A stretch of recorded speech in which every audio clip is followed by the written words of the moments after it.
Bonjour à tous. Hier, samedi 13 mars 2021, la dépouille mortelle du Premier ministre Ahmed Bakayoko, décédé le 10 mars dernier, a été accueillie à Abidjan. Dans le recueillement, la douleur, une immense tristesse au pavillon présidentiel de l'aéroport international Félix Houphouët-Boigny. Le président Alassane Ouattara, la première dame Dominique Ouattara, le Premier ministre par intérim Patrick Achille, les plus hautes autorités politiques, administratives, diplomatiques, militaires, religieuses et traditionnelles étaient là pour témoigner leur compassion et soutien aux familles Bakayoko et alliés. Une cérémonie pleine d'émotions, également marquée par des prières et bénédictions. À la suite donc du cérémonial d'accueil, le convoi funèbre a pris la direction de Ivosep Trècheville.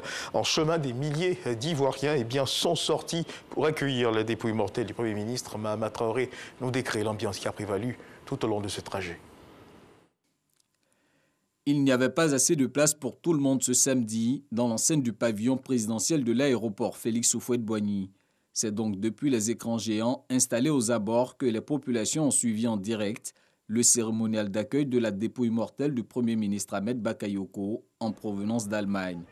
L'émotion était vive. C'est bon, ça va aller. C'est bon. Beaucoup mieux. Ahmed mérite notre présence ici aujourd'hui. Il a fait pour la jeunesse ivoirienne.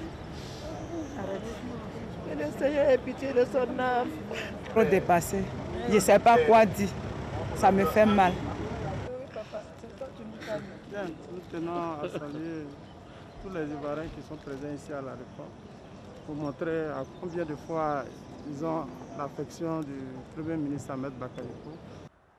Une fois la cérémonie terminée, le cortège funèbre prend la direction de Ivosep Trècheville. Sur son chemin, il rencontre des Ivoiriens sortis accueillir leur défunt Premier ministre, comme ici au carrefour Akwaba de Port-Boué.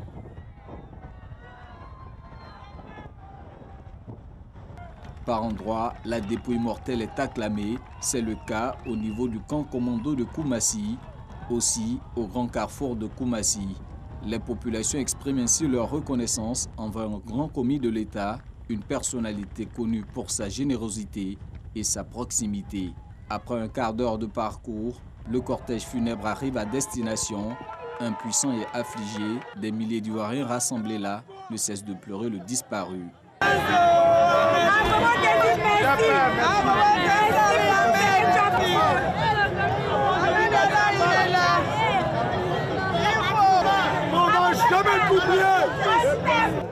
Si on veut parler d'Ahmed, de Ambak, une année entière peut nous trouver ici.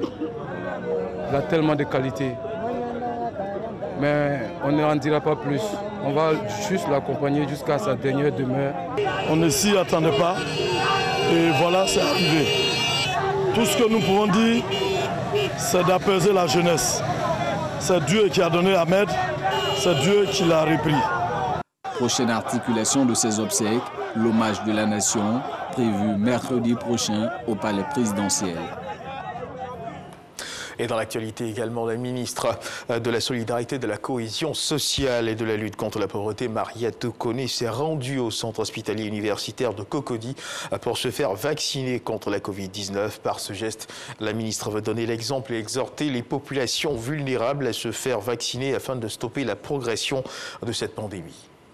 Dans l'actualité internationale au Sénégal, l'opposition avait suspendu ses manifestations la journée d'hier à Dakar, même si le déploiement des forces de défense et de sécurité est toujours bien visible au point stratégique de la ville. Après une rencontre avec les émissaires du calife général des Mourides, une des grandes confréries musulmanes du Sénégal, le mouvement de défense de la démocratie, le M2D, qui soutient l'opposant Ousmane Sonko, exige notamment la libération immédiate de ceux qu'il considère comme des prisonniers politiques et de mettre fin immédiatement à ceux qu'il qualifie de complot politico-judiciaire fomenté contre Ousmane Sonko. Le M2D appelle cependant le peuple à rester mobilisé et attentif, mais ne fixe pas de nouvelles dates pour des manifestations.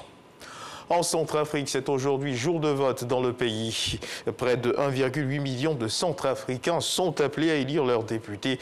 Un jour de vote important alors que le premier tour du 27 décembre a été plutôt chaotique selon plusieurs observateurs. S'il a permis la réélection du président au premier tour, 56 circonscriptions sur 140 n'avaient pas pu voter à cause de l'insécurité qui a prévalu.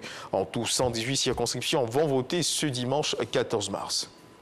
Et puis en Russie, sachez que 200 opposants ont été arrêtés hier samedi à Moscou alors qu'ils participaient à un forum dénommé Russie municipale. Des membres élus des parlements de Moscou ou de Saint-Pétersbourg, l'ancien maire de Ekaterinbourg dans l'Oural où Vladimir Kara-Murza, proche de Boris Nemtsov, avant son assassinat, ont ainsi été interpellés.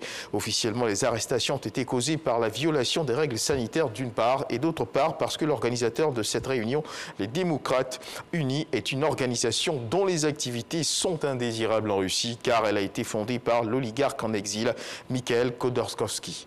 Et puis sachez également que dans le cadre de justement, dans la logique de la célébration du 8 mars, la journée internationale des droits de la femme, nous recevons dans le cadre du Dimanche Magazine de ce dimanche donc, Madame Florence Tano, directrice du genre et de l'équité au ministère de la Famille, de la Femme et de l'Enfant, avec laquelle nous parlerons des droits de la femme, des acquis et des défis de la Côte d'Ivoire. C'est la fin de ce flash d'information. Je vous retrouve à 13h pour le journal.